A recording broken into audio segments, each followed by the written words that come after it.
Good morning students. Last class में हम लोगों ने method number 5 and 6 totally complete कर लिया था। फिर भी आप लोग को लगे कि सर हमारा थोड़ा कम प्रैक्टिस हुआ है, तो आप उन्हीं क्वेश्चन को एक बार दोबारा करिए, आपको समझ में आएगा। और आपको ये ज़रूर ध्यान रखना है कि हमको हर क्वेश्चन का डिफरेंस आइडेंटिफाई करना है कि पहले क्वेश्चन में क्या था और अगले क्वेश्चन में क्या था। जब तक आप डिफरेंस को नहीं समझोगे तब तक आप सल्यूशन को नहीं समझोगे। तो ENPV अप्रोच के लिए हमेशा पहले क्वेश्चन के हर फर्क को समझना है, क्योंकि सब में अलग अलग तरीका लगा रखा है। तो what is the difference, find out that difference, note down that difference, जिससे आपको रिवीजन में फिर बाद में प्रॉब्लम नहीं आएगी। वरना फिर से वही चीज़ें दोबारा शुरू करनी पड़ेगी, फिर सोचो कि क्या अलग किया है। तो अभी कर लोगे तो it is the right moment. अब हम लोग आगे बढ़ेंगे, हम अपने नेक्स्ट मेथड की तरफ बढ़ेंगे, जो कि आपका एक न्यू मेथड रहेगा, and that is your method number 7, simulation. Heading डालिए, method number 7, method number 7, that is simulation. Method number 7 है स्टूडेंट्स सिमुलेशन। मेथड नंबर 7 क्या है? सिमुलेशन।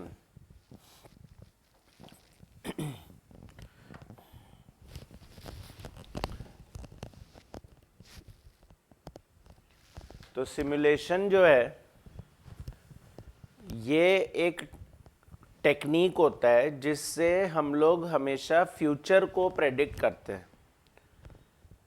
सिमुलेशन से फ्यूचर का प्रेडिक्शन किया जाता है। और क्योंकि जो कैपिटल बजटिंग में आपको पढ़ा रहा हूँ, ये भी तो फ्यूचर के लिए ही हो रहा है कि फ्यूचर में आउटफ्लो क्या होगा, फ्यूचर में इनफ्लो क्या होगा, फ्यूचर में फ़ायदा होगा कि नहीं होगा। तो इसलिए ये भी एक टेक्निक यहाँ पर यूज़ किया जा सकता है। जैसे कि मैंने कल भी बोला था कि पहले तो ये कॉस्टिंग में भी हुआ करता था, बट वहाँ से हटा दिया, इसलिए अब आपको कुछ नहीं आता। तो पहले तो मैं आपको नॉर्मली सिमुलेशन क्या होता है वो समझाऊंगा, और फिर उसको हम कैपिटल बजटिंग में कैसे यूज़ करेंगे वो बताऊंगा। तो पहले नॉर्मली समझते हैं कि व्हाट इज़ सिमुलेशन। जैसे मान लीजिए एक बेकरी वाला है, एक बेकरी वाला है और वो बेकरी वाला केक्स बनाता है। तो उसको एस्टिमेट करना है कि वो कितने केक्स बना के रखे जिससे वो केक सेल हो जाए। बेसिकली बेकरी वाला अपनी डिमांड का प्रेडिक्शन करना चाहता है। अच्छा, आपको भी पता होगा बेकरी वाले केक्स बना के तो रखते ही हैं, मतलब कुछ ऑन ऑर्डर्स भी केक होते हैं, तो कुछ ऐसे भी होते हैं कि पहले से ही बना के रखा हुआ है, आप आइए और ले जाइए। तो उनको कैसे पता चलता है कि कितने केक बना के रखने हैं? 1 रखने, 2 रखने, 3 रखने, 4 रखने? How do they decide? क्या लगता है कैसे डिसाइड करते होंगे कि कितने केक बना के रखे? On the basis of their past demand. On the basis of their past demand. कभी भी फ्यूचर प्रेडिक्ट करना है तो पहले ये देखो कि पास्ट में क्या हुआ था। तो वही पास्ट डिमांड में आपको बता रहा हूँ कि बेकरी वाले जो है वो अपने पिछले 10 दिन की डिमांड बता रहे हैं। 1 2 3 4 5 6 7 8 9 एंड 10। तो हम आपको ऑल 10 डेज की क्या दे रहे हैं? डिमांड दे रहे हैं कि पिछले 10 दिनों में हमारी क्या डिमांड रही थी, राइट? अच्छा, इसमें पहले दिन में डिमांड स्टूडेंट्स थी 3 केक्स की, सेकेंड डे में डिमांड थी 4 केक्स की, थर्ड डे में डिमांड थी 2 केक्स की, फिर 4 केक्स की, 3 केक्स की, 2 केक्स की, 4 केक्स की, 2 केक्स की, 2 केक्स की एंड 3 केक्स की। इस तरह से हमारी डिमांड अलग अलग चल रही थी, पिछले 10 दिनों में अलग अलग डिमांड चल रही थी। अच्छा, ऐसे ही मैं आपको 100 डेज का भी डेटा दे सकता हूँ, मैं आपको 1000 डेज का भी डेटा दे सकता हूँ। पास्ट तो बहुत लंबा है ना, तो मान लेते हैं एक बार शॉर्ट में 10 दिन का डिमांड दिया हुआ है। तो अगर हम इसको अरेंज करें तो हम ये बोल सकते हैं कि हमें इतना समझ में आ गया कि डिमांड मिनिमम 2 केक की तो रहने ही वाली है, 2 से कम तो नहीं होएगी। जब 10 दिनों में नहीं हुआ कभी ऐसा, तो फिर फ्यूचर में भी क्यों माने कि ऐसा होगा? ठीक है, पर आप बोलोगे सर हो सकता है इन 10 दिनों में नहीं हुआ पर 11th डे में हुआ हो। इसीलिए मैंने बोला कि 100 डेज का भी डेटा दे सकता हूं मैं आपको। 100 डेज के बेसिस पे भी हम बोल सकते हैं, 1000 डेज के बेसिस पे भी हम बोल सकते हैं, पर अभी शॉर्ट में समझाने के लिए एक बार सिर्फ 10 दिन को ही मानो। तो इन 10 दिनों में मिनिमम डिमांड कितनी थी? 2 केक्स की थी। तो हम बोलेंगे 2 केक तो पक्का ही मांगेंगे। अच्छा, हो सकता है कि 3 भी मांग ले, और मैक्सिमम मुझे पता है 4 केक से ज़्यादा मांग नहीं रहा है कोई। तो मिनिमम है 2, मैक्सिमम है 4, एक तरह से मोस्ट लाइकली बोल दे तो 3। ठीक है, फिर इसकी फ्रीक्वेंसी लिखेंगे हम लोग कि ऐसा कितनी बार हुआ। तो हम बोल रहे 2 केक की डिमांड कितनी बार आई? तो 1 2 3 4, तो टोटल 4 बार ऐसा हुआ कि डिमांड 2 केक की रही। अच्छा, 3 केक्स की डिमांड कितनी बार थी? 3 बार, है ना?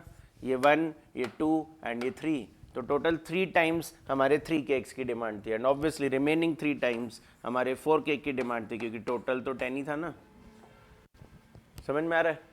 तो सिमुलेशन जो टेक्निक है वो क्या करता है, सिमुलेशन टेक्निक समझा रहा हूँ, वो क्या करता है, अपने पास्ट डेटा को, ठीक है, एक टेबल में अरेंज कर देता है। तो या तो आपको एग्जाम में ये गिवन होगा, ठीक है, और या फिर आपको ये बनाना पड़ेगा। ठीक है, एटलीस्ट जो मैं कराऊंगा उसमें तो गिवन नहीं होगा। ठीक है, पर बाय चांस नहीं आया तो मैंने ये भी सिखा दिया कि बनाना कैसे है। सिंपल, जो भी हमारा डेटा है, ठीक है, उसकी फ्रीक्वेंसी लिखती जानी है। अच्छा, इससे क्या होगा, इस फ्रीक्वेंसी को हम लोग प्रोबेबिलिटी में कन्वर्ट कर देंगे। ठीक है, फ्रीक्वेंसी का यूज क्या है, कन्वर्ट इट इनटू, तो अगेन या तो प्रोबेबिलिटी गिवन होगी और या फिर आपको ये निकालनी पड़ेगी। कैसे निकालेंगे? फ्रीक्वेंसी से निकालेंगे। What is probability? प्रोबेबिलिटी होता क्या है? Chances of occurrence. प्रोबेबिलिटी क्या होती है? Chances of occurrence. तो आप बोल रहे हो 2 केक की डिमांड 4 दिन थी आउट ऑफ 10 डेज, तो मतलब टोटल 10 दिन है, उसमें से 4 दिन 2 केक की डिमांड है, तो कितना परसेंट हुआ ये? 40%। तो प्रोबेबिलिटी हो जाएगी, प्रोबेबिलिटी हो जाएगी 0.40। ठीक है, 4 आउट ऑफ 10, तो प्रोबेबिलिटी विल बी सॉरी 0.40। अच्छा, 3 केक्स की डिमांड 3 डेज है आउट ऑफ 10 डेज, तो मतलब कितना चांस हो गया? 30%। तो हम बोलेंगे 0.30। एंड सिमिलरली 4 केक्स की डिमांड 3 डेज है, तो प्रोबेबिलिटी हो गई 0.30। तो या तो ये गिवन होगा और या फिर आपको इस तरह से निकालना है। तो अगर डायरेक्ट ही प्रोबेबिलिटी दे दे तो आपको कुछ नहीं करना है, पर अगर प्रोबेबिलिटी नहीं दे तो आपको पहले फ्रीक्वेंसी टेबल देखनी है और उससे अपनी प्रोबेबिलिटी निकालनी है। अब यही मैं बोल रहा था, जैसे कि मैं आपको 100 डेज का डेटा भी दे सकता था, तो 100 डेज का देता है और मान लो इसमें ये 40 होता है, ये 30 होता है, ये 30 होता है, तो भी आपकी प्रोबेबिलिटी तो वही आएगी। तो इससे फर्क थोड़ी पड़ रहा है कि 100 डेज का है या 1000 डेज का है, प्रोबेबिलिटी तो वैसे ही निकलेगी। अच्छा, फिर क्या करना है, इस प्रोबेबिलिटी को कन्वर्ट कर देना है क्यूमुलेटिव प्रोबेबिलिटी में। प्रोबेबिलिटी को क्यूमुलेटिव प्रोबेबिलिटी में कन्वर्ट कर देना है। तो आप जानते ही हो क्यूमुलेटिव क्या होता है, ऐड करते चलना है। तो ऐड करेंगे तो कितना आएगा, ऐड करेंगे तो 0.4, ऐड करेंगे तो 0.40, 0.70 और 1 आ जाएगा। ठीक है, क्यूमुलेट कर दिया फिर हमने उसको। ये तो मैंने सिर्फ 3 दिए, इसलिए जल्दी जल्दी हो रहा है, क्योंकि मुझे सिर्फ समझाना है आपको ये अप्रोच। एक्चुअल में ऐसा क्वेश्चन नहीं आएगा, क्योंकि ये किसी भी एंगल से कैपिटल बजटिंग का क्वेश्चन नहीं है। मैं तो आपको सिमुलेशन टेक्निक समझा रहा हूँ, इसलिए शॉर्ट में डेटा कंप्रेस करके डेटा दे रहा हूँ। अच्छा, फिर उसके बाद क्या करना है, फिर हमको इसका रैंडम नंबर रेंज बनाना है। सिमुलेशन टेक्निक बोलता है कि क्यूमुलेटिव प्रोबेबिलिटी करने के बाद आप इसका रैंडम नंबर रेंज बनाएंगे।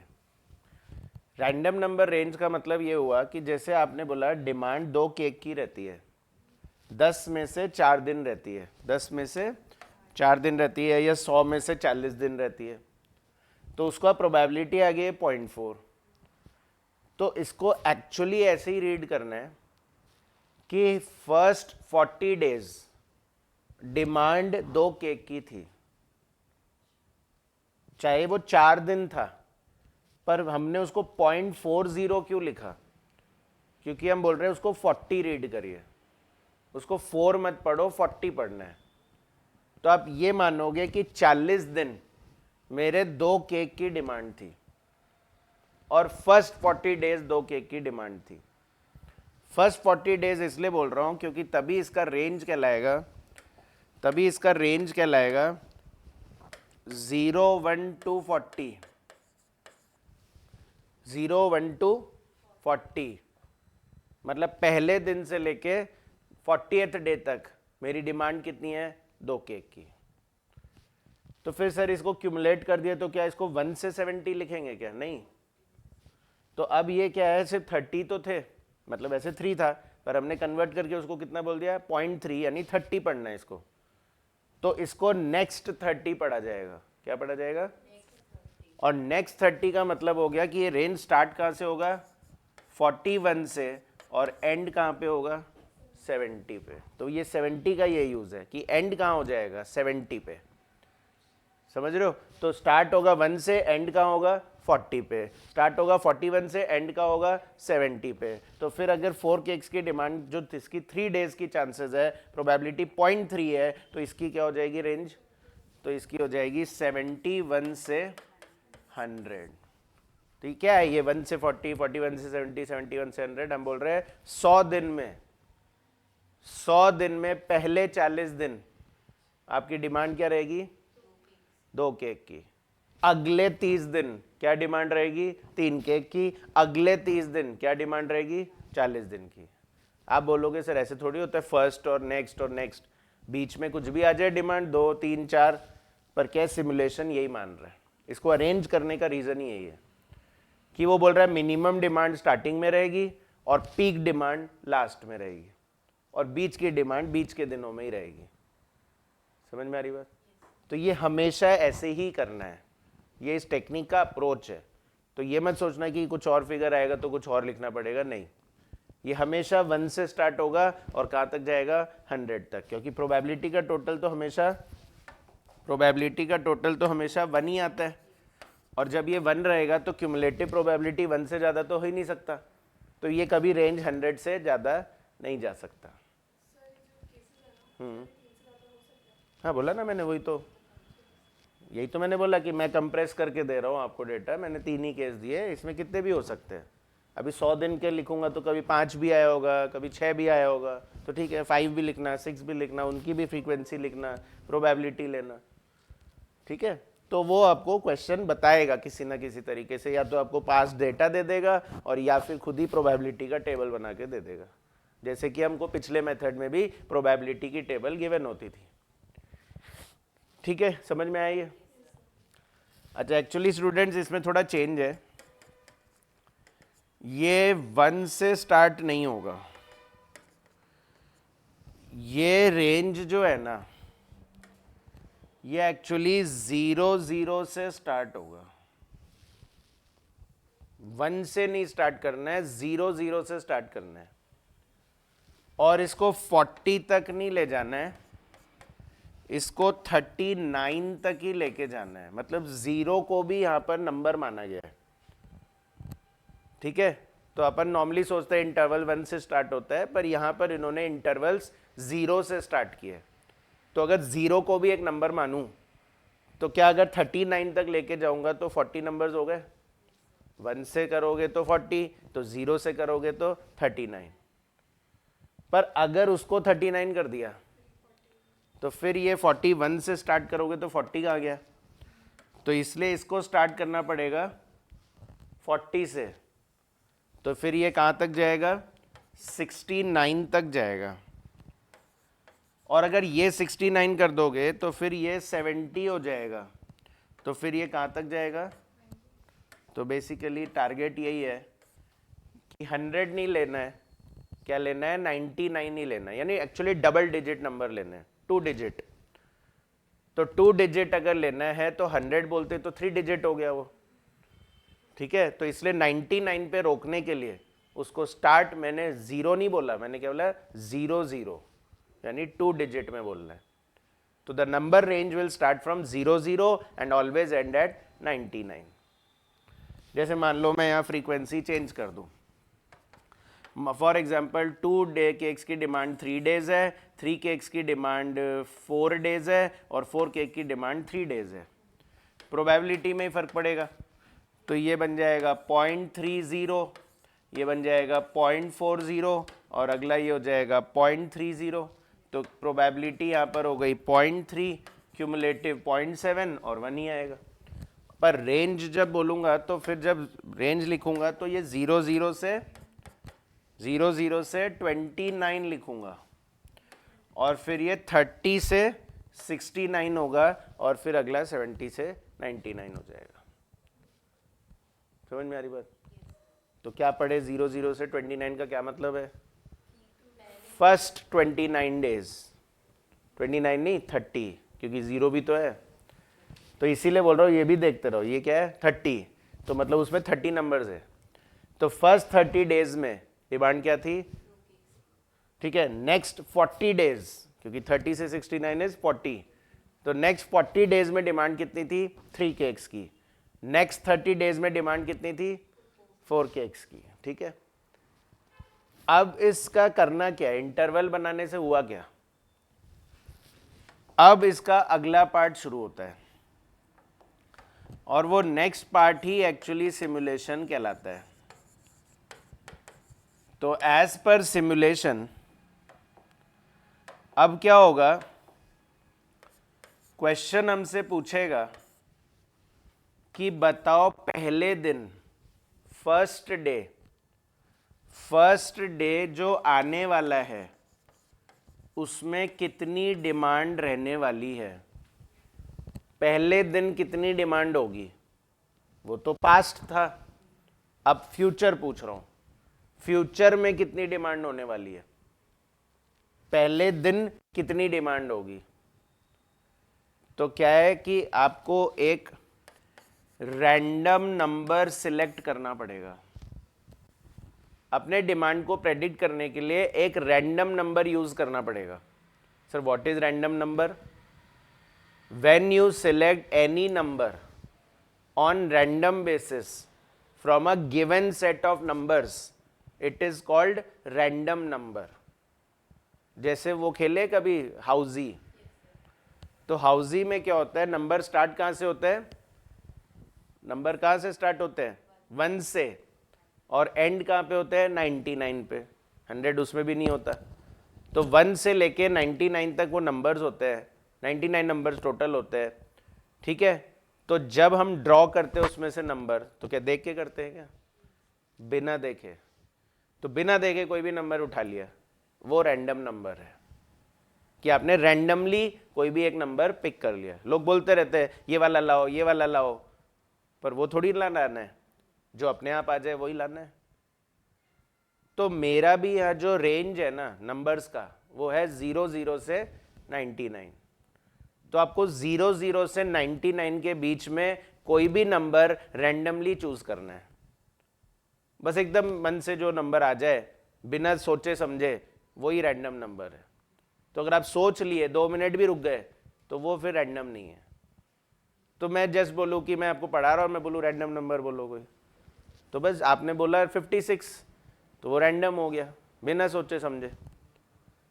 अच्छा सर एग्जाम में तो फिर ऐसे हर कोई रैंडम नंबर अलग अलग ले आएगा, तो क्या एग्जाम में रैंडम नंबर गिवन होते हैं?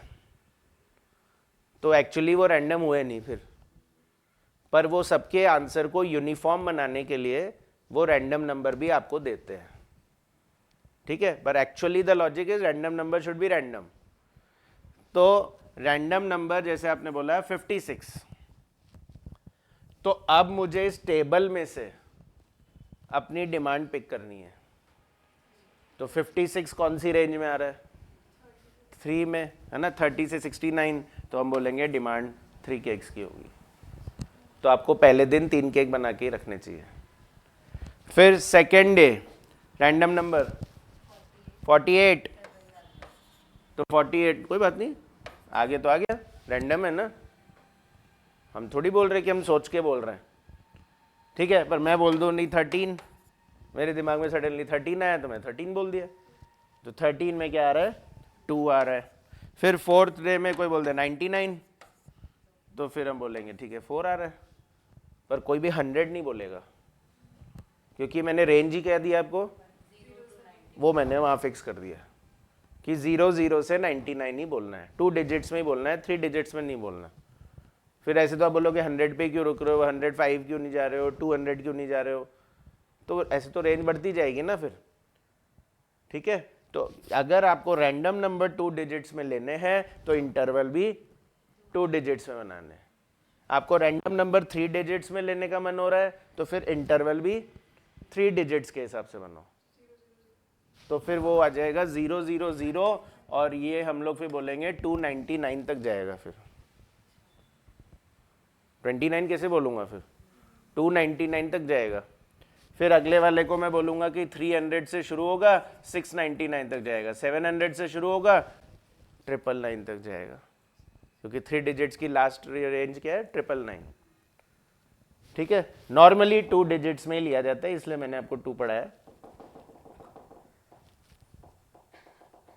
ठीक है। हाँ बोलो।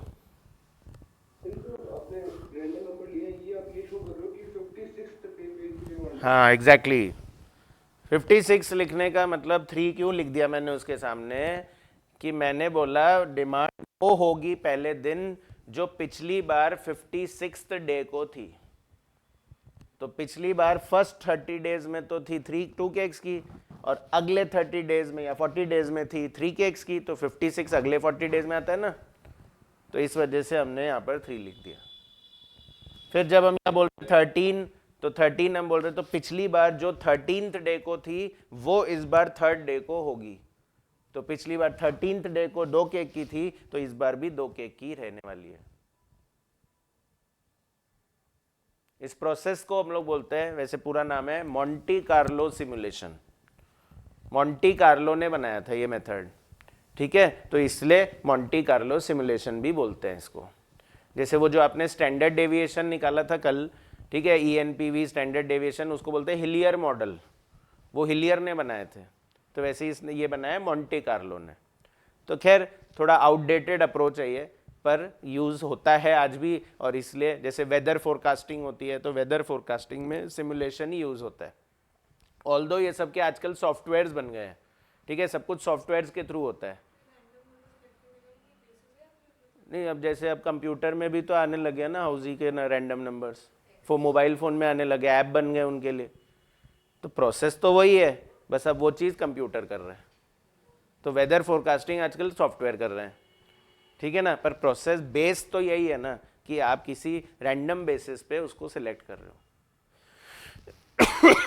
Rainfall, weather forecasting, demand for shops, ये सब कुछ इसी तरह से प्रेडिक्ट किया जाता है, ठीक है। आज मान लो आपके पेरेंट्स की भी अगर कोई बिजनेस हो, शॉप हो, वो भी ऑर्डर्स करते होंगे, कस्टमर उनके पास आते होंगे, वो कैसे डिसाइड करते होंगे कि कितना रखूं, तो कुछ तो बेसिस होना चाहिए ना, तो अपने पास्ट के बेसिस पे ही चलेंगे, पास्ट की प्रोबेबिलिटी निकालेंगे और उस प्रोबेबिलिटी के बेसिस पे अपने पास स्टॉक रखेंगे, जिससे कि फ्यूचर डिमांड मीट हो जाए।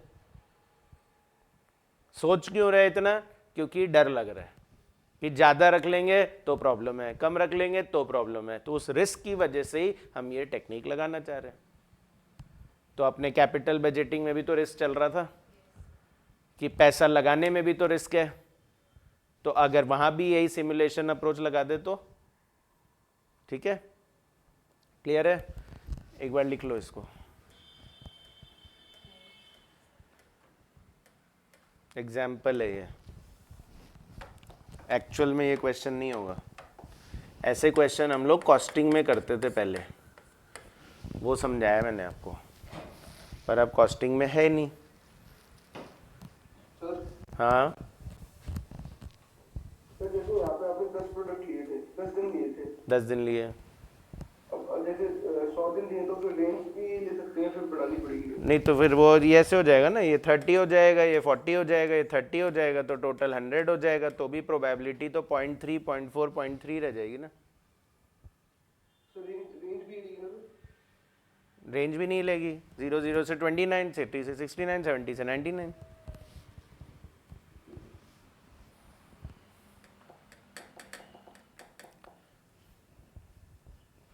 मतलब सारा खेल इसका ही है कि आपने प्रोबेबिलिटी कितने डेसिमल में लिखे हैं। अगर आप प्रोबेबिलिटी 2 डेसिमल में लिख रहे हो तो आगे भी 2 डिजिट ही आएगा और आगे भी रैंडम नंबर 2 डिजिट में ही लेंगे। पर अगर आपने इस प्रोबेबिलिटी को 0.300 लिख दिया तो अब मैं ये 3 डेसिमल पढ़ने लग गया, तो मैं इसको 300 तक लेके जाऊंगा, 299 तक लेके जाऊंगा। अगर आपने 0.30 की जगह से 0.3 लिख दिया, 0.4 लिख दिया, 0.3 लिख दिया, तो मैं इसको सिंगल डेसिमल पढ़ूंगा, तो फिर मैं इसको 3 पढ़ूंगा, 3 डेज, तो मैं लिखूंगा 0 से 2, ठीक है, फिर उसके बाद 3 से 7 और फिर 7 से 9, क्योंकि सिंगल डिजिट कर दिया।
ठीक है, आगे यहाँ आगे आगे भी लिख लो ये सिमुलेशन।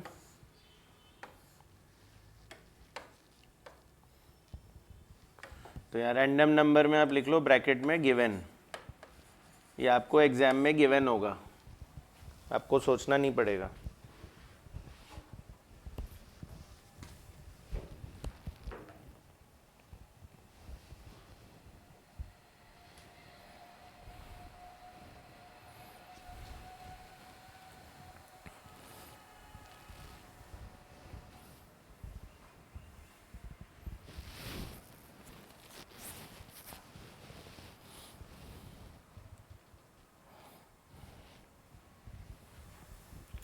तो एक्चुअली स्टूडेंट जब ये चैप्टर सीए फाइनल में हुआ करता था ना पहले भी, मतलब अभी न्यू कोर्स में तो ऐड करा है, फिर उससे पहले हटा हुआ था, फिर उससे पहले था, तब भी ये सिमुलेशन अप्रोच नहीं था कोर्स में।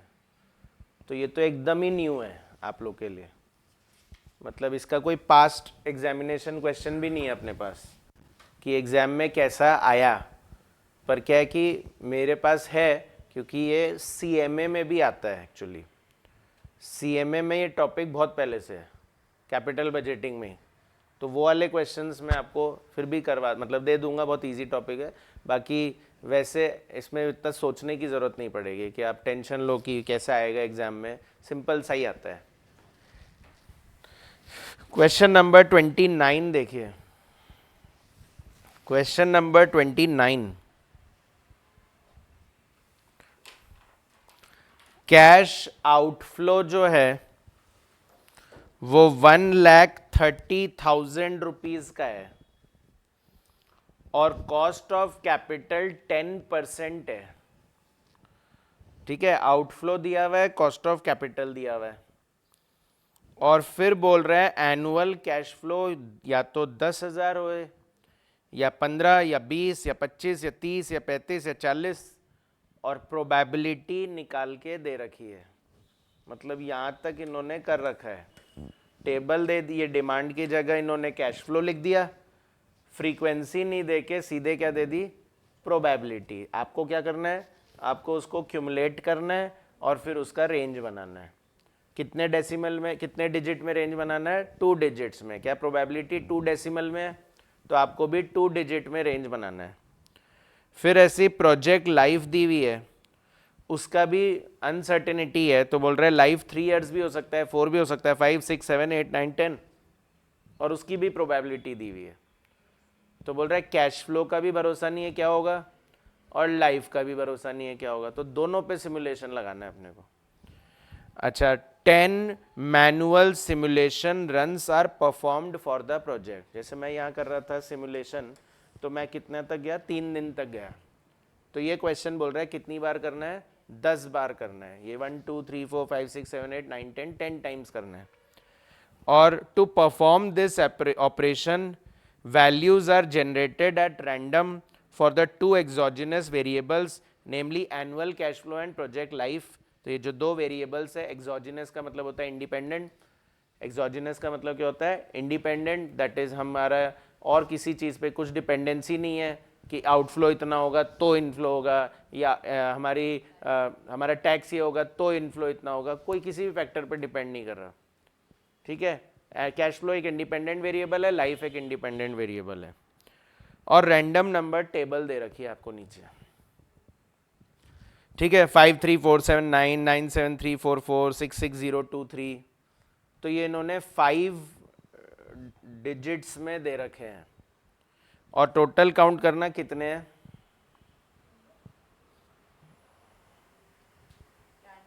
रैंडम नंबर कितने हैं, 50 रैंडम नंबर्स दे रखे हैं इन्होंने। तो बोले 50 बार भी कर लो तो भी ठीक है, पर अपने को कितनी बार करना है।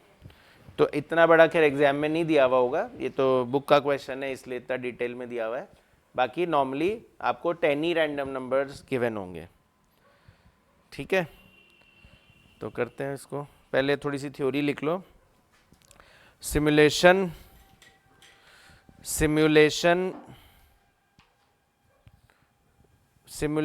स्लैश मॉन्टी कार्लो सिमुलेशन, सिर्फ सिमुलेशन बोलो या मॉन्टी कार्लो सिमुलेशन बोलो।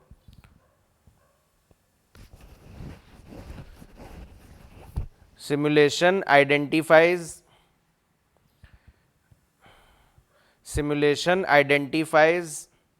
the key factors slash uncertain factors. Simulation identifies the uncertain factors that can affect the result of the project. Simulation identifies the uncertain factors that can affect the result of the projects. Full stop. It involves estimating the future cash flows. It involves estimating the future cash flows on the basis of possible outcomes. It estimates the future cash flows on the basis of possible outcomes. ये क्या हो गया, ये possible outcomes ही तो है कि 2 भी हो सकता है, 3 भी हो सकता है, 4 भी हो सकता है, तो उन्हीं के बेसिस पे हम अपना फ्यूचर एस्टिमेट करते हैं। ठीक है, तो अब करते हैं इसको सॉल्व। क्या करना है, पहले क्या बनाना है, रेंज बनाना है क्या। तो स्टेप 1 यही लिखेंगे। स्टेप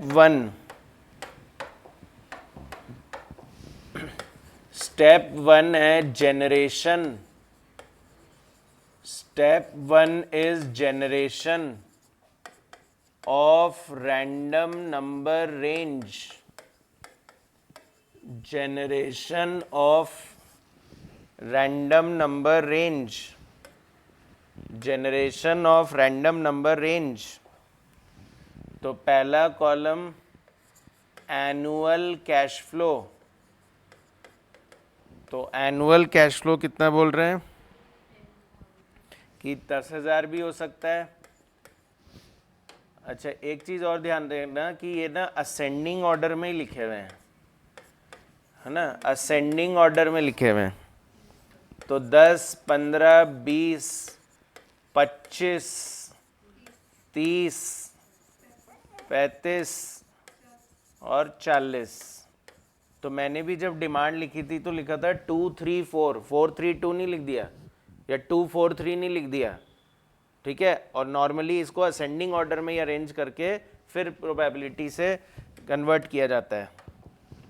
तो प्रोबेबिलिटी कितनी, 0.02, 0.03, 0.15, 0.15, 0.30, 0.20 एंड 0.15। प्रोबेबिलिटी का टोटल 1। और फिर ऐसे ही क्यूमुलेटिव प्रोबेबिलिटी, तो क्यूमुलेटिव प्रोबेबिलिटी इज 0.02, 0.05, 0.20, 0.35, 0.65, 0.85 और 1 ही आना चाहिए। 1 नहीं आया तो कुछ गलत कर दिया टोटल में ही।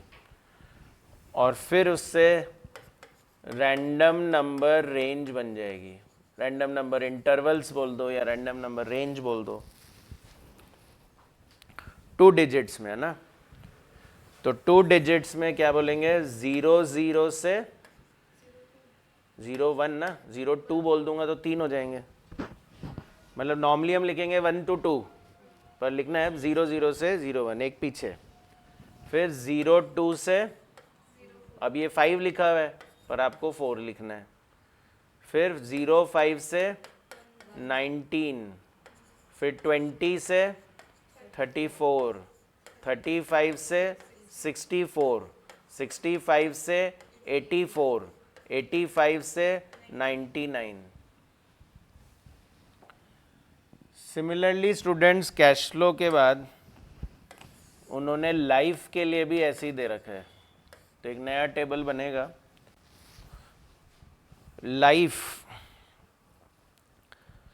तो लाइफ बोल रहे हैं या तो 3 years हो, या 4 हो, या 5, या 6, या 7, या 8, या 9, या 10।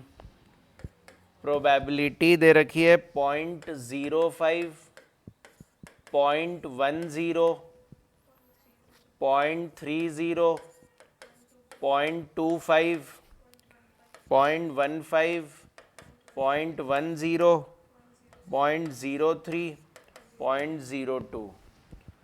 Cumulative probability is 0.05, 0.15, 0.15, 0.45, 0.70, 0.85, 0.95, 0.98 और 1।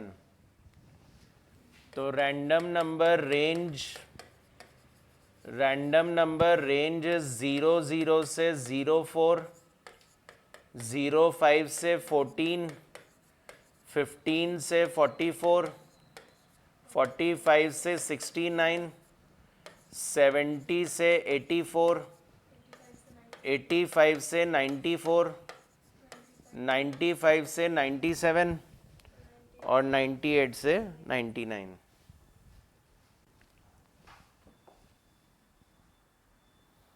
ठीक है।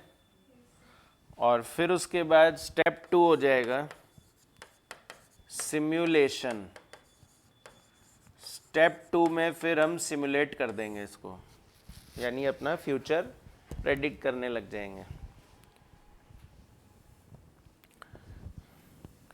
अच्छा, निकालना एनपीवी है अपने को, है ना, डिमांड नहीं निकालनी है यहाँ पर हमको कोई। हम तो कैपिटल बजटिंग पढ़ रहे हैं, तो हम तो हर जगह क्या निकाल रहे हैं, एनपीवी। एनपीवी से डिसाइड होगा ना लेना है नहीं लेना प्रोजेक्ट।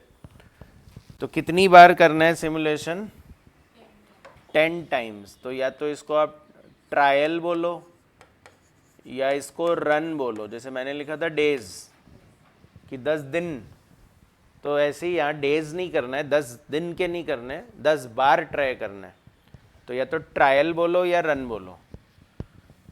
फिर दूसरा कॉलम हो जाएगा रैंडम नंबर, उससे आपका एनुअल कैश फ्लो आ जाएगा। और फिर दूसरी बार रैंडम नंबर लिखने से लाइफ का पता चल जाएगा। यहाँ पर दो अनसर्टेन चीज़ थी, एक कैश फ्लो और एक लाइफ, तो दोनों के लिए अलग अलग रैंडम नंबर होंगे। ठीक है, तो random number, cash flow, random number, life और आउटफ्लो तो आपका फिक्स रहेगा ही। डिस्काउंट रेट क्या थी?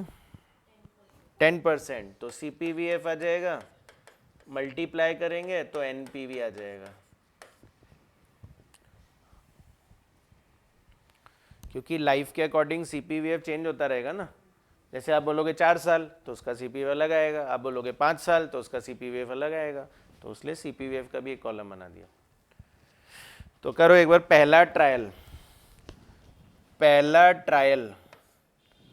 तो अब रैंडम नंबर क्या लेना है? पहला ट्रायल है तो रैंडम नंबर क्या लेना है? तो क्या है, 5, 3, 4, 7, 9, इन्होंने तो 5 डिजिट में लिख दिए, पर अपन 2 डिजिट में ढूंढ रहे थे, तो फर्स्ट 2 ले लेंगे। ये मत सोचना कि 5 है तो लास्ट के 2, फर्स्ट 2, तो 53।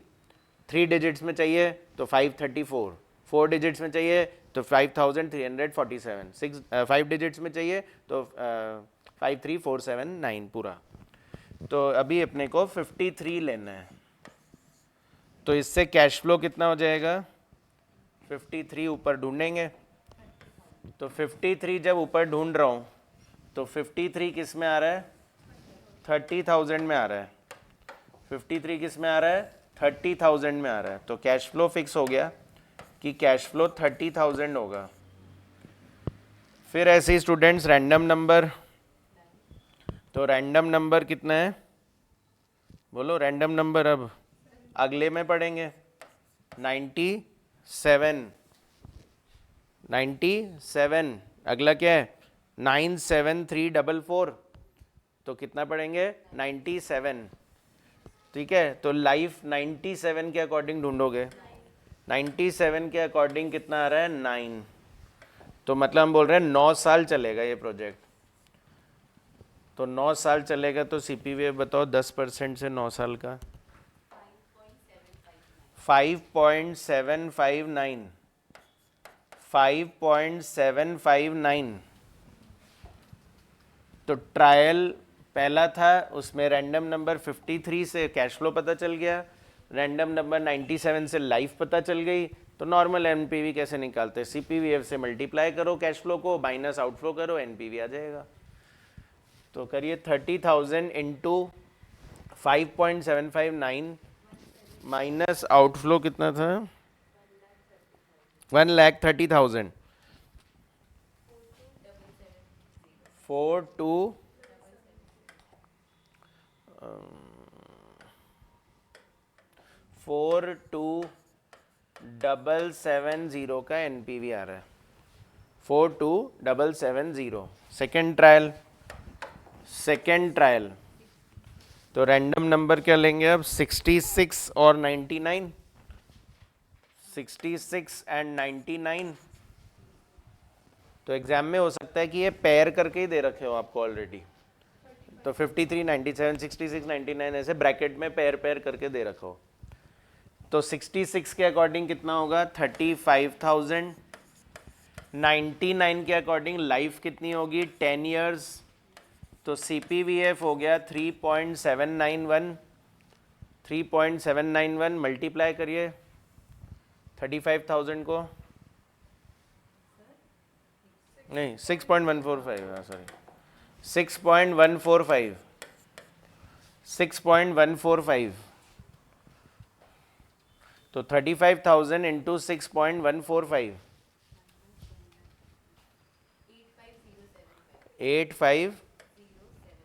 85075, 85075। फिर ऐसे ही थर्ड ट्रायल में random number is 30 and 25, 30 and 25। अच्छा, 30 और 81। कैश फ्लो कितना? 25,000 30 के हिसाब से 30 इस रेंज में आएगा, 20 से 34 तो उसमें 25,000 और 81 7 ईयर्स 81 7 ईयर्स 4.868 4.868 तो नेगेटिव आ रही है 8,300 नेगेटिव। फिर इसी के बाद फोर्थ ट्रायल, तो मतलब समझ में तो आ ही गया है ना कि करना क्या है।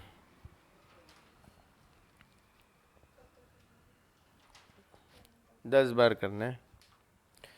हाँ सर उसमें रैंडम नंबर अलग अलग क्यों ले रहे हो मतलब एक ही प्रोजेक्ट के एंट्री नहीं कर रहे हैं? हाँ, वो अलग अलग ही लेने होते हैं, सेम नहीं होंगे दोनों के रैंडम नंबर। जितने वो फैक्टर्स होंगे उन सब का अलग अलग होगा। मान लो लाइफ के साथ साथ आउटफ्लो भी दिया हुआ होता है, तो आउटफ्लो के लिए तीसरा रैंडम नंबर लूँगा फिर।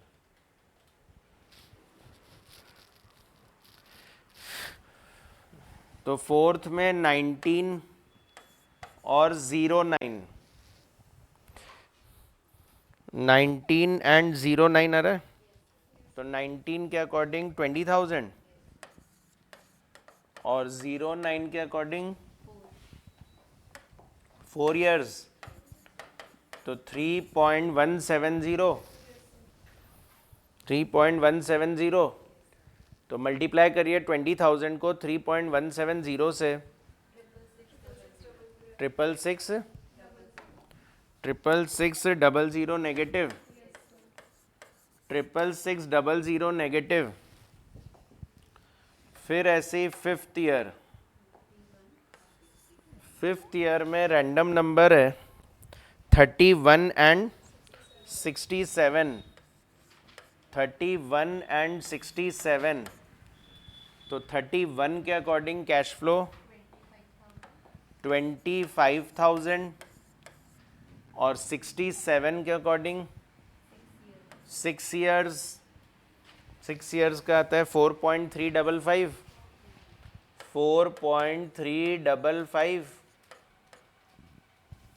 तो 25,000 इंटू 4.355 21125 पॉजिटिव नेगेटिव है 21125 नेगेटिव 21125 नेगेटिव।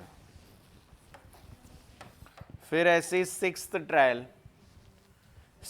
ट्रायल में रैंडम नंबर इज 81 एंड 70 तो 81 के अकॉर्डिंग 35,000 और 70 के अकॉर्डिंग 7 इयर्स 70 पे 7 आ रहा है ना।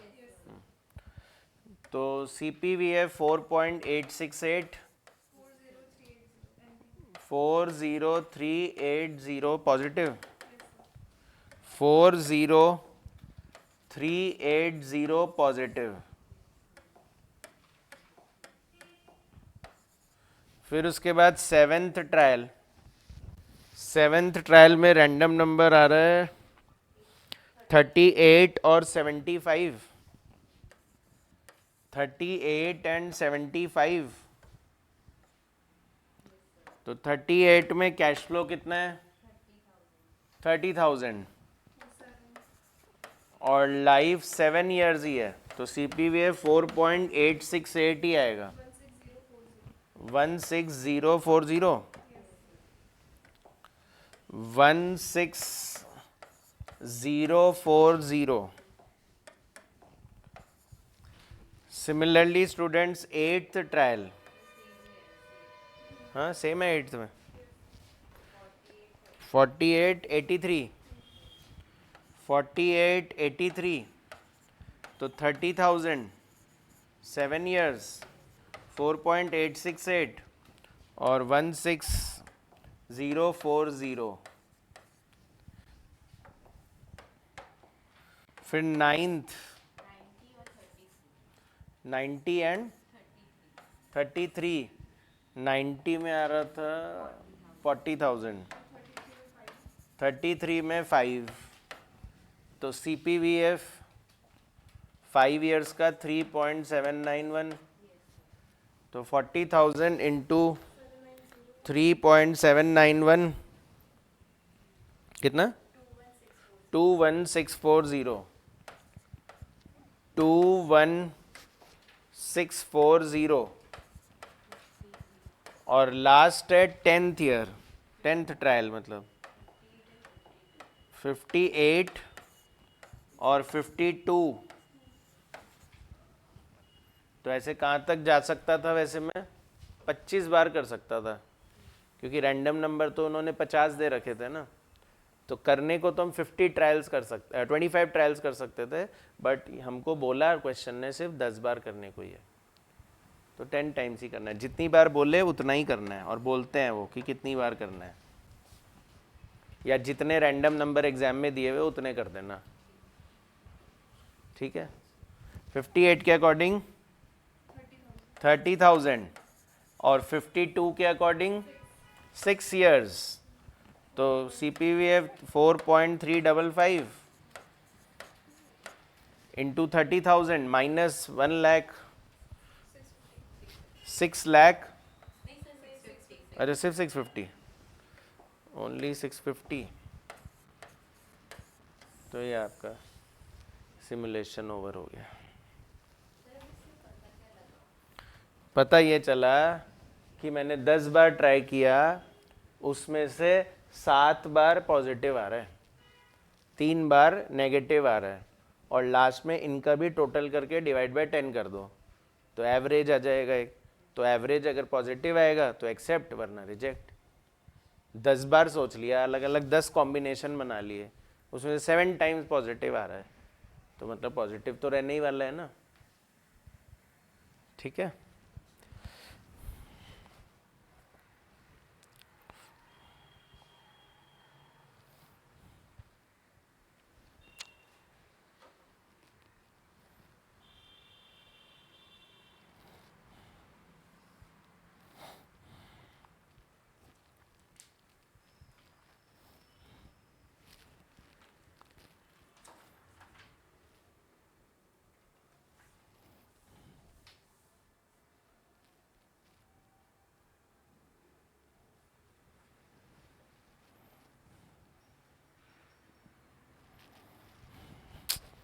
ठीक है, तो सिमुलेशन तो हम इतना ही रखते हैं ना, अप्रोच समझ में आ ही गया, ज़्यादा कुछ होता नहीं है इसमें।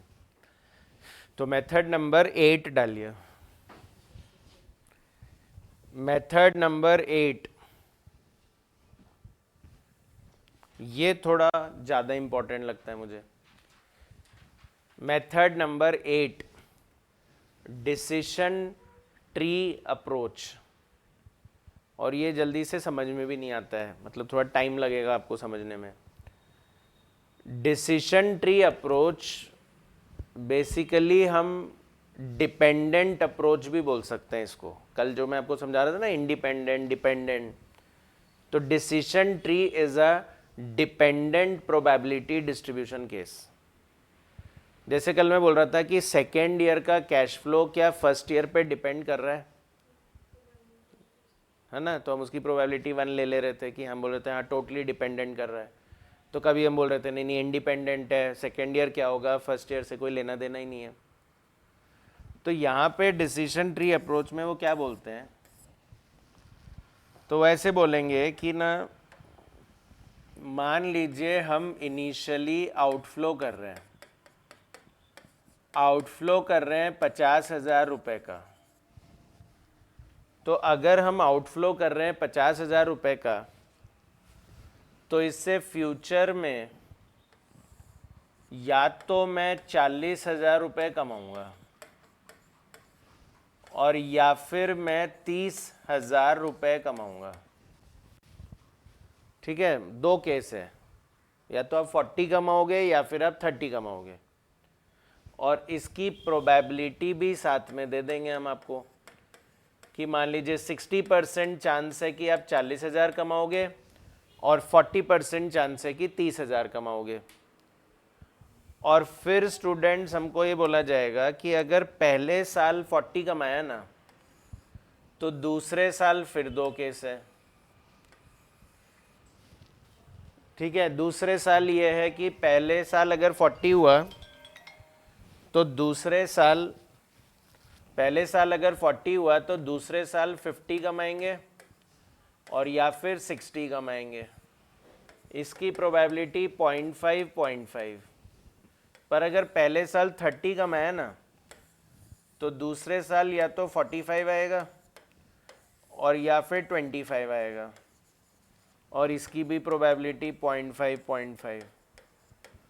और फिर अगर दूसरे साल अगर 50 रहा, तो अगले साल या तो 70,000 कमाएंगे और या फिर 40,000 कमाएंगे। प्रोबेबिलिटी इसकी 0.8 और 0.2। और फिर अगेन 60 के 2 केस होंगे, ऐसे ही 45 के 2 केस होंगे, और ऐसे ही 25 के 2 केस हो जाएंगे, और ऐसे ही जितना बढ़ाते रहो बढ़ाते जाओ। ट्री क्यों बोला है इसको? ट्री तो कितना भी बड़ा हो सकता है, तो ये बेसिकली इसके ब्रांचेस कहलाते हैं। क्या कहलाते हैं? ट्री में होता है ना ब्रांचेस, तो एक ब्रांच से और ब्रांच निकल जाते हैं। ट्री तो तभी बड़ा होता है ना जब ब्रांचेस से ब्रांचेस बनते जाते हैं।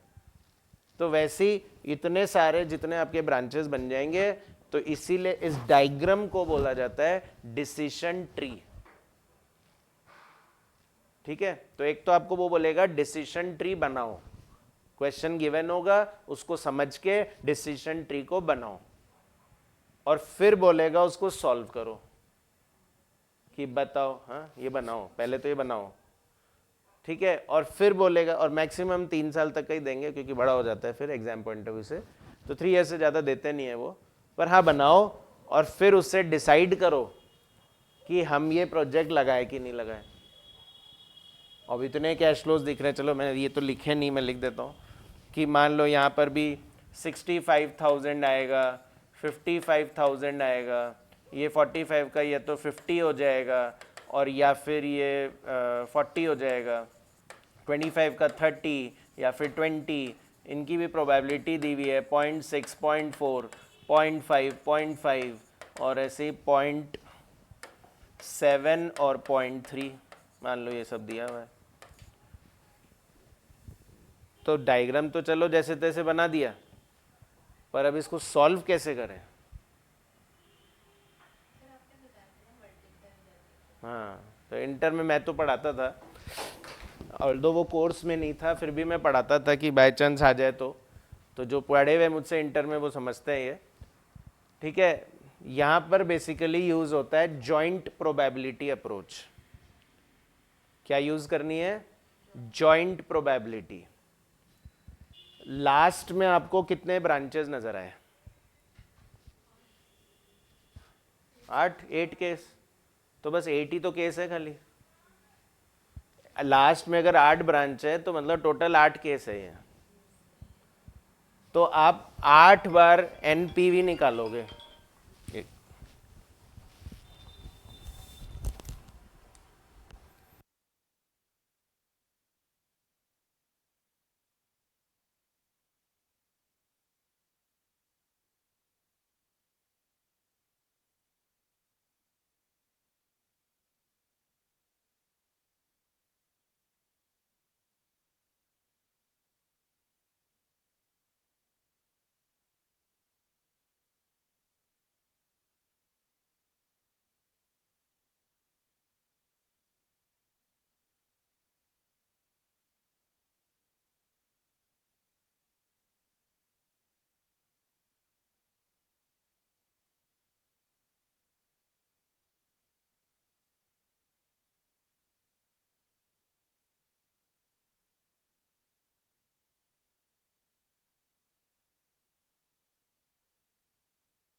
है कि यहाँ पे टोटल हमें 8 ब्रांचेस नज़र आ रहे हैं, तो मैं बोल रहा हूँ कि 8 केसेस से ज़्यादा नहीं है ये। तो आपको इसको 8 NPV में कन्वर्ट करना है, 8 NPV बनाने हैं इसके। तो पहला NPV क्या होगा कि पहले साल कमाएंगे 40,000, दूसरे साल कमाएंगे 50,000, तीसरे साल कमाएंगे 70,000 और माइनस आउटफ्लो NPV आ जाएगा। दूसरा केस हो गया, दूसरा केस ये हुआ 40,000 पहले साल कमाएंगे, दूसरे साल 50, तीसरे साल 40, माइनस आउटफ्लो NPV आ जाएगा। ठीक है, ऐसे अलग अलग NPV हो जाएंगे आपके। फिर ऐसे ही अगेन 40 से 60, 60 का 65 और 55, ठीक है, 4 हो गए। फिर ऐसे ही 30, 45, 50 पांचवा, 30, 45, 40 6, 30, 25, 30 7 एंड 30, 25, 28। ऐसे 8 NPV आ जाएंगे।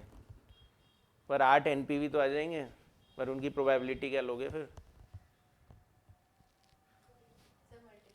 तो मल्टीप्लाई हो जाते हैं। तो 0.6 इंटू 0.5 इंटू 0.8, कल कर रहे थे ना 0.2 इंटू 1 इंटू 1 इंटू 1, या 0.3 इंटू 0.3 इंटू 0.3 इंटू 0.3। तो जब 3 साल है, तीनों की प्रोबेबिलिटी को क्यूमुलेट करना है, तो उसको मल्टीप्लाई किया जाता है। तो 0.6 इंटू 0.5 इंटू 0.8 पहले केस की प्रोबेबिलिटी हो जाएगी। फिर ऐसे 0.6 इंटू 0.5 इंटू 0.2 दूसरे केस की हो जाएगी। तो इसको हम बोलते हैं जॉइंट प्रोबेबिलिटी। क्या बोलेंगे? समझ में आ रही बात? तो अगर ब्रांचेस हैं तो सबकी अलग अलग प्रोबेबिलिटी भी है, तो आपको उनको ज्वाइन करना है और जॉइंट प्रोबेबिलिटी अप्रोच से उसकी ENPV निकालनी है। मतलब निकालना यहाँ पर भी ENPV होता है। ठीक है, लिखिए। अकॉर्डिंग टू दिस अप्रोच, तो लग तो रहा है इजी देखने में, पर वो करने में दिक्कत आएगी। According to this approach, according to this approach, comma, the project, according to this approach, the project have various possible outcomes. The project have various possible outcomes which are dependent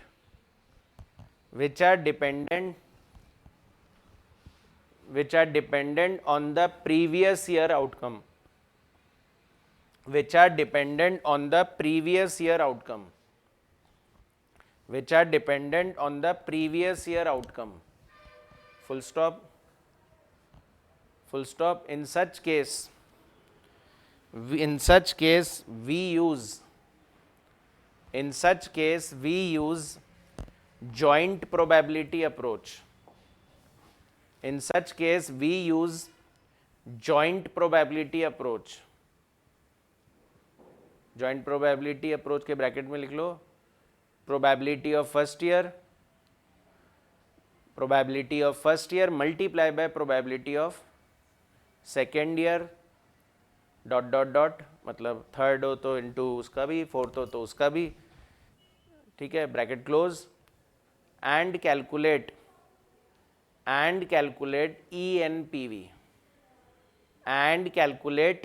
ENPV।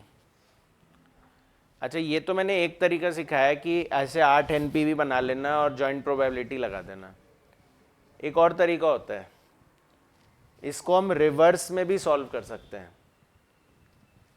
जैसे ये एक case है 70,000 और 40,000, इसकी probability 0.8 और 0.2 है। तो अगर मैं इसका एवरेज कर दूँ ना, वही वेटेड एवरेज, 70,000 के चांसेस है 0.8 और 40,000 के चांसेस है 0.2।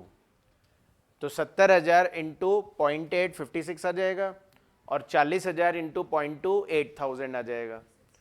तो 64,000 उनका एवरेज हो गया। तो वो 2 की जगह 1 बन गया।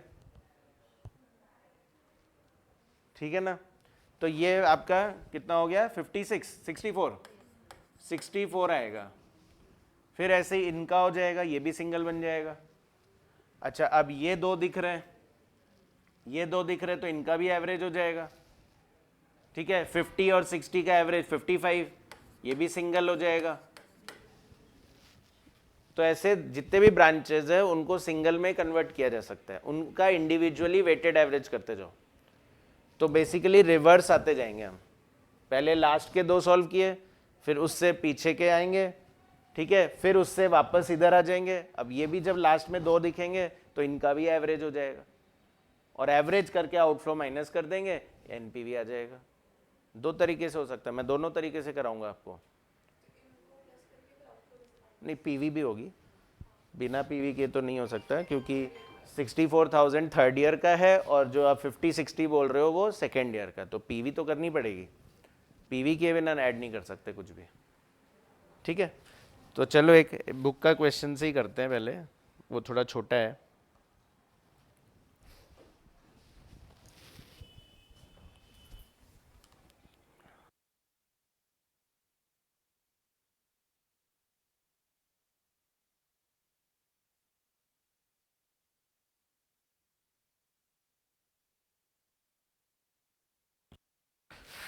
थर्टीएथ क्वेश्चन है, देखो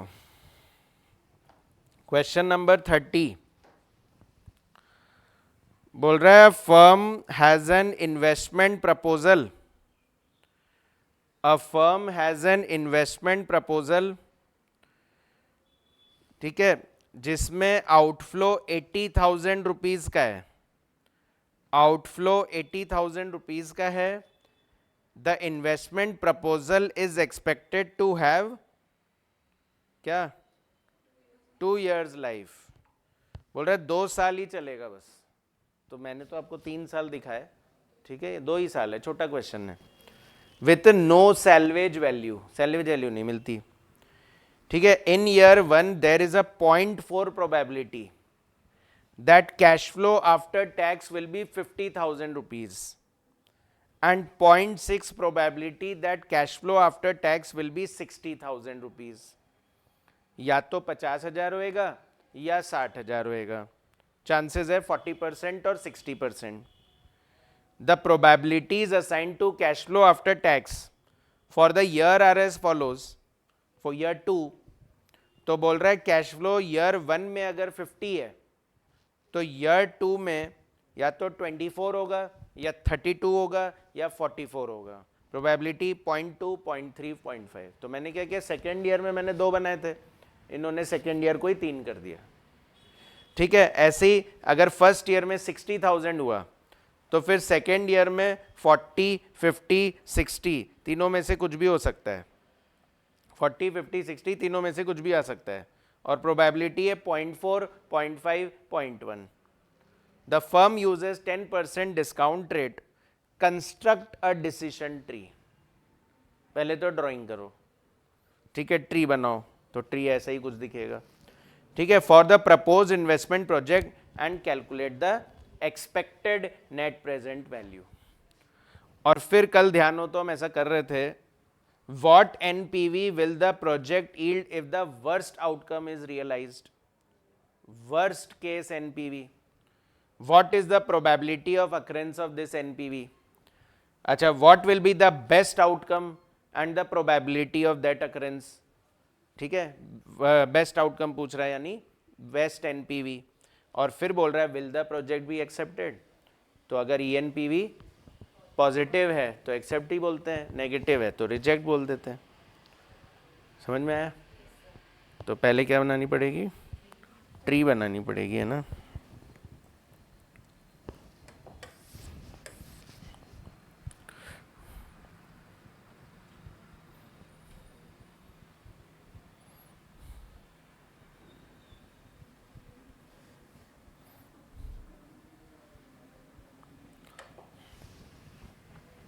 क्वेश्चन नंबर कौन सा हुआ, 30। तो फर्स्ट पॉइंट में पहले बोल रहा है ट्री बनाओ, तो सबसे पहले कैश आउटफ्लो लिखोगे, कितना है कैश आउटफ्लो, 80,000। बॉक्स बनाओ, ओवल बनाओ, उससे कोई फर्क नहीं पड़ता। तो कैश आउटफ्लो कितना है, 80,000। फिर 80,000 जब आउटफ्लो करेंगे तो 2 ब्रांच निकलेंगे, यानी पहले साल का या तो कितना हो जाएगा 50,000 और या फिर कितना कमाएंगे 60,000।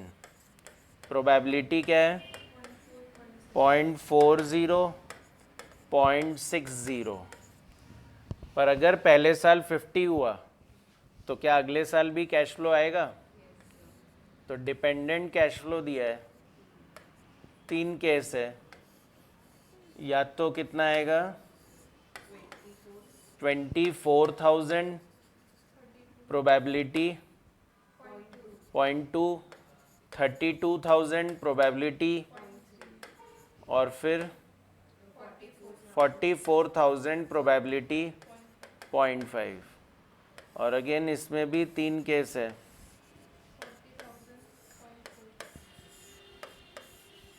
40,000 प्रोबेबिलिटी 0.4, 50,000 प्रोबेबिलिटी 0.5, 60,000 प्रोबेबिलिटी 0.1।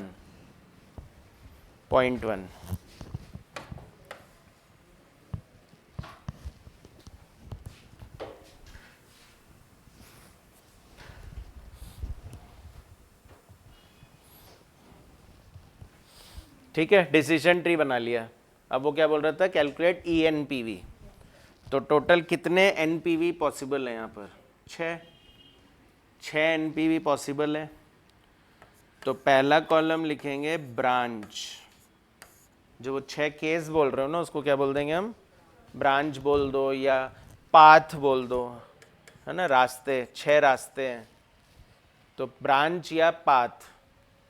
और फिर उसके बाद लिखेंगे ईयर 1, थोड़ा ऊपर में ईयर 1, फिर उसके नीचे 2 part cash flow and probability, और फिर ईयर 2 कैश फ्लो एंड उसकी प्रोबेबिलिटी, और फिर NPV आ जाएंगे आपके 6, और उसको जॉइंट प्रोबेबिलिटी से मल्टीप्लाई किया जाएगा। तो जब जॉइंट प्रोबेबिलिटी को NPV से मल्टीप्लाई करूँगा तो उससे मेरा ENPV आ जाएगा। एक अप्रोच ये है, और दूसरा अप्रोच मैं बोल रहा हूँ रिवर्स अप्रोच से भी हो जाता है, तो वो भी बता दूंगा, पहले एक बार ये वाला करेंगे।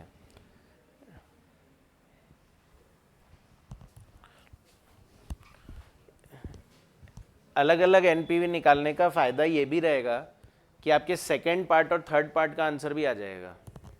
वो क्या पूछ रहा है, वर्स्ट NPV बताओ, वो क्या पूछ रहा है, बेस्ट NPV बताओ। तो मैं अगर 6 NPV निकाल दूंगा तो उसमें से वर्स्ट और बेस्ट भी बता दूंगा। ठीक है, तो ब्रांच 1 कैश फ्लो कितना हो रहा है, ब्रांच 1 में पहला केस 50,000 और सेकेंड ईयर में 24,000, 50 एंड 24, 50,000 एंड 24,000। 50,000 की क्या प्रोबेबिलिटी थी, 0.4, और 24,000 की 0.2। NPV निकालो इसका, PV फैक्टर दिए हुए हैं ना, नीचे नीचे दे रखे हैं। तो 50,000 इंटू 0.909 और plus 24,000 into 0.826 minus 80,000 negative 14726 negative 14, सही है, 14726। और क्या चाहिए अब, जॉइंट प्रोबेबिलिटी। तो probability of first year into probability of second year, तो 0.4 इंटू 0.2 0.08। बाद में वो वाला कॉलम बाद में करना। सेकेंड पाथ का निकालो। सेकेंड पाथ में, पहले पाथ में, पहले साल में कितना आएगा, 50,000 ही आएगा, प्रोबेबिलिटी 0.4, पर सेकेंड ईयर में 32,000, प्रोबेबिलिटी 0.3। NPV निकालिए, 50,000 into 0.909 plus 32,000 into 0.826 minus outflow 8,118 negative तो जॉइंट प्रोबेबिलिटी कितनी आ जाएगी? 0.12। फिर सिमिलरली थर्ड पाथ, तो पहले साल में कितना आएगा? 50,000। 50,000 प्रोबेबिलिटी 0.4। और ऐसे ही सेकेंड ईयर में 42,000 प्रोबेबिलिटी 44,000 प्रोबेबिलिटी 0.5 पॉजिटिव, 1794 पॉजिटिव, और जॉइंट प्रोबेबिलिटी 0.2। फिर ऐसे फोर्थ पाथ, तो फोर्थ पाथ में 60,000 प्रोबेबिलिटी 0.6, और सेकेंड ईयर में 40,000 प्रोबेबिलिटी 0.4। 7580 पॉजिटिव। फिर fifth path 60,000 probability 0.6, 50,000 probability 0.5,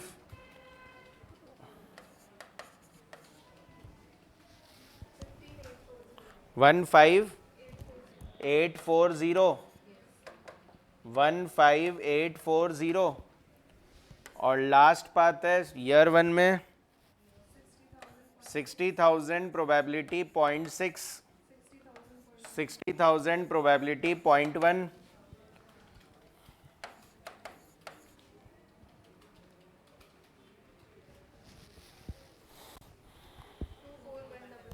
to four 100। तो इससे हमारा बेस्ट एनपीवी भी मिल गया हमको, 6 पाथ बेस्ट है, और वर्स्ट एनपीवी मिल गया, फर्स्ट पाथ वर्स्ट है। अच्छा, जॉइंट प्रोबेबिलिटी को एनपीवी से मल्टीप्लाई करिए, मतलब यही वही वेटेड एवरेज हो जाएगा, एनपीवी एक्स बन गया और जॉइंट प्रोबेबिलिटी एफ बन गया आपका 1178, नहीं 78, 1178 पॉइंट्स में नहीं लेना, फिर 8118 इंटू 0.12 974, फिर 1794 इंटू 0.2 359 पॉजिटिव, फिर 7580 इंटू 0.24 1819, फिर 15840 इंटू 0.3 4752, फिर 24100 इंटू 0.06 1446। टोटल करिए। हाँ, एम आर, अच्छा एम प्लस तो करना था ना, ये आएगा 622 समथिंग, 6224।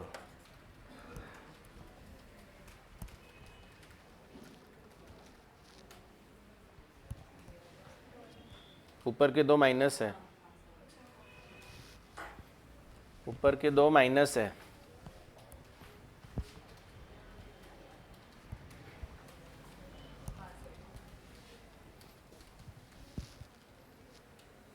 तो इसको बोलेंगे E N P V. E N P V is equals to ₹6224। ये एक तरीका है करने का, जो कि एग्जाम में तो ऐसे ही करना है, ठीक है, पर मैं बोल रहा हूँ एक और तरीके से सोचा जा सकता है, क्योंकि मैं एक आगे क्वेश्चन कराऊंगा कल, उसमें हम लोग वो रिवर्स अप्रोच ही लगाएंगे, तो इसलिए इसी में एक बार दोनों सिखा दूँ। रिवर्स अप्रोच कैसे होएगा? ये कितने केस दिख रहे हैं आपको? 3 ब्रांच, इनको सिंगल ब्रांच में कन्वर्ट करो, एवरेज करो, 24,000 into 0.2 plus 32,000 into 0.3 plus 44,000 into 0.5, कितना आ रहा है? 36,400, ये एक हो गया। एंड अगेन इसको भी कन्वर्ट करो, 40,000 into 0.4 plus 50,000 into 0.5 plus 60,000 into 0.1, हाँ, ये एक तरह से वो आ गया expected cash flow. Cash flow को जब एवरेज करते थे तो क्या बोलते थे, एक्सपेक्टेड कैश फ्लो। तो सेकेंड ईयर का एक्सपेक्टेड कैश फ्लो या तो ये होगा या ये होगा। ये तब होगा जब ये वाला होगा, ये तब होगा जब ये वाला होगा। तो पीवी करो 50,000 इंटू 0.909 प्लस 36,400 इंटू 0.826, तो मतलब ये फर्स्ट जो ये पूरा पाथ हो गया, इसका आंसर आ रहा है 7555 अच्छा 755 16 75516। और इधर करो 60,000 into 0.909 plus 47,000 into 0.826, 60,000 into 0.909 plus 47,000 into 0.826, 93362। दो आंसर आ रहे चल रहे हैं, पर इनकी भी तो प्रोबेबिलिटी है। तो 0.4 0.6, तो करो 75516 इंटू 0.4 और 93362 इंटू 0.6, 8622 या 3। तो ये हमारा 8622 या 4 एक फिगर में कन्वर्ट हो गया। माइनस कर दो 80,000, वही आंसर आ रहा है जो आपका आ रहा है। रिवर्स अप्रोच बोलते हैं इसको। पहले सेकेंड ईयर का एवरेज कर लो, दोनों का अलग अलग कर लो, फिर उससे दोनों की पीवी कर लो, ठीक है। फिर इस जो पीवी आई उनको भी प्रोबेबिलिटी से एवरेज कर दो, तो आपका प्रेजेंट वैल्यू आ जाएगा और माइनस आउटफ्लो ईएनपीवी आ जाएगा। तो लिखेंगे इसको रिवर्स अप्रोच, ऑल्टरनेट करना नहीं है एग्जाम में, है ना। एग्जाम में आए तो आपको पाथ्स बना के ही आंसर देना है, जिससे आप बेस्ट केस वर्स्ट केस इनका भी आंसर दे सके। रिवर्स अप्रोच में बेस्ट और वर्स्ट का आंसर नहीं दे पाओगे, फिर वो अलग से सॉल्व करो। तो रिवर्स अप्रोच लीस्ट प्रेफर्ड है ना, ये हम जल्दी से प्रेफर नहीं करेंगे जब तक कोई ऑप्शन नहीं मिले। तो लीस्ट प्रेफर्ड मेथड है ये। तो इसमें क्या किया मैंने, पहले ECF ऑफ सेकेंड ईयर निकाला, सेकेंड ईयर का ECF पहले सॉल्व किया। रिवर्स क्यों बोल रहा हूँ मैं इसको, पहले फर्स्ट ईयर मत देखो, पहले सेकेंड ईयर देखो। तो ECF2 when cash flow in, when CF1 ऐसे लिख लो, when CF1 is rupees, CF1 is rupees 50 था 40 था 50 है। तो व्हेन CF1 इज रुपीज 50,000, तो जब कैश फ्लो पहले साल 50,000 है तो सेकेंड ईयर का कितना आ रहा है, तो ECF2 कितना आ रहा है। तो आपने क्या किया, प्रोबेबिलिटी से उनको मल्टीप्लाई किया। तो 24,000 इंटू 0.8 प्लस 32,000 इंटू 0.12 और plus 44,000 into 0.20 whole divide by 1।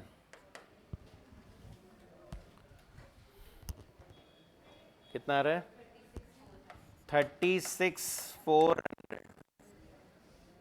यही आ रहा था।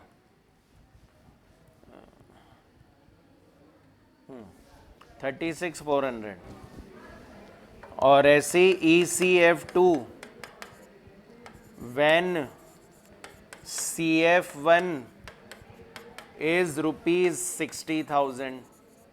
अगर पहले साल 60,000 है तो ECF2 क्या आ रहा था आपका, तो ECF2 will be equals to 40,000 into 0.24, 40,000 into 0.24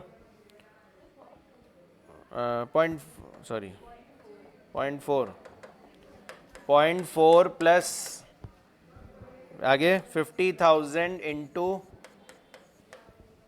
कितना था 0.5 और प्लस 60,000 इंटू 0.1 ऊपर भी गलत लिखा मैंने, 0.12 नहीं था, कितना था? 0.3। अच्छा मैंने जॉइंट लिख दिया शायद। 0.3 और ये 0.2 और ये 0.5। हाँ मैंने जॉइंट प्रोबेबिलिटी लिख दी थी। 0.2, 0.3, 0.5 और 0.4, 0.5, 0.1 कितना आ रहा है? 47,000।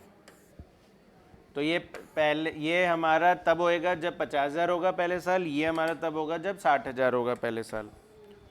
तो इससे PV of ECF of path 1 आ जाएगा।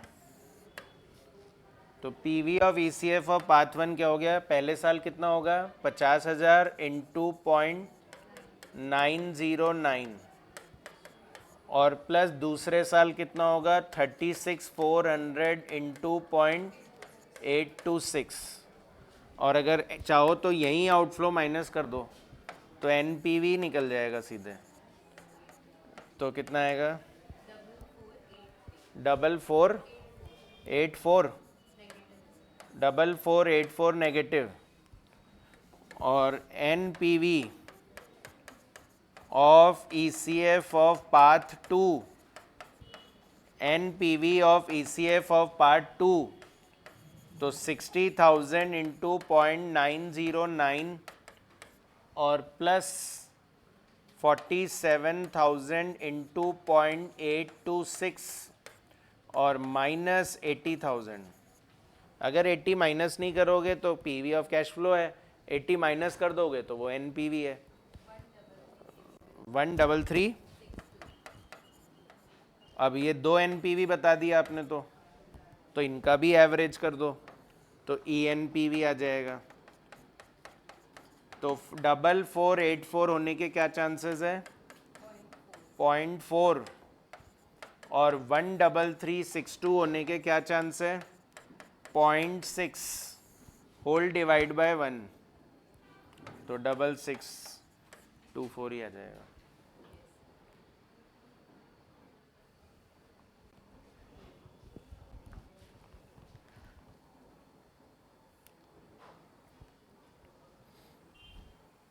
नहीं 6224 सर,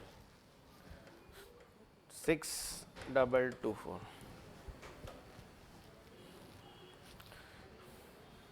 ठीक है। तो ऑब्वियसली ये लिखने में दिक्कत करेगा, वैसे इजी है तो इसीलिए इंस्टीट्यूट ने बोला है कि आप तो पाथ बना के कर दिया करो।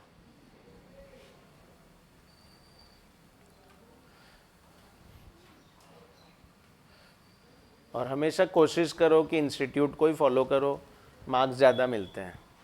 अपना दिमाग लगाने जाते हैं, आंसर भले ही वही आ जाता है पर कभी कभी एग्जामिनर को समझ में नहीं आता और काट देता है। तो इसलिए ऑलवेज फॉलो सी इंस्टीट्यूट, जो वो कर रहे हैं अपने बुक में वही आप करिए, उससे आपको मार्क्स ज़्यादा मिलेंगे। अपने को कोई चैलेंज थोड़ी करना है इंस्टीट्यूट को, अपने को तो इंस्टीट्यूट से डिग्री लेनी है। हमको सीए बना दो फिर हम आपको याद नहीं करेंगे। ठीक है।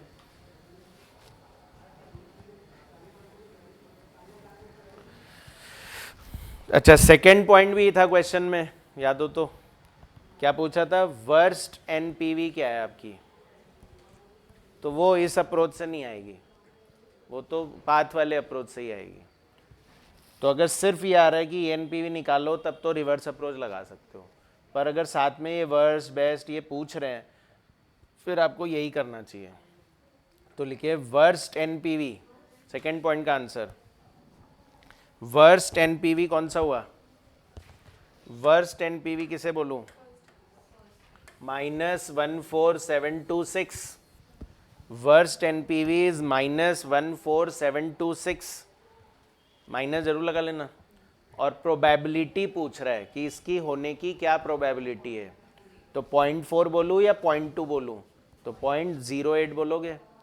Probability equals to 0.08, probability equals to 0.08, probability equals to 0.08। Worst NPV कितना आया? -14726 और प्रोबेबिलिटी क्या होगी? 0.08। और फिर लिखिए थर्ड पॉइंट का answer best NPV. Third point का आंसर लिखिए best NPV. Best NPV equals to 24, six case, fifth नहीं सिक्स, 24,000 मल्टीप्लाई करके नहीं देखना किस में बेस्ट आ रहा है, एनपीवी किस में बेस्ट आ रहा है। तो बेस्ट एनपीवी 24,100, पाथ 6, ठीक है, और प्रोबेबिलिटी इक्वल्स टू 0.06। और लास्ट में पूछ रहा है एक्सेप्ट करे क्या प्रोजेक्ट, बोलो एक्सेप्ट करे क्या। तो since ENPV is positive, since ENPV is positive, accept the project. Since ENPV is positive, accept the project. ठीक है, 31 आप लोग होमवर्क में ट्राई करना।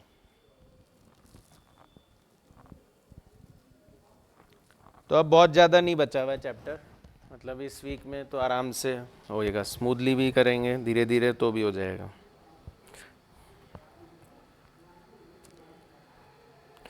तो 31 आप होमवर्क करोगे, 32 कल मैं करवाऊंगा। 32 बहुत हार्ड क्वेश्चन है, मतलब पसीने आएंगे, इतना हार्ड क्वेश्चन है। और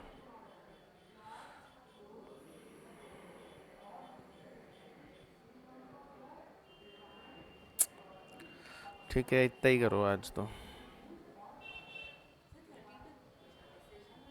हाँ, 32 डिसीजन ट्री का ही है, लिखा हुआ है draw a decision tree showing the successive drilling decision to be made by Big oil.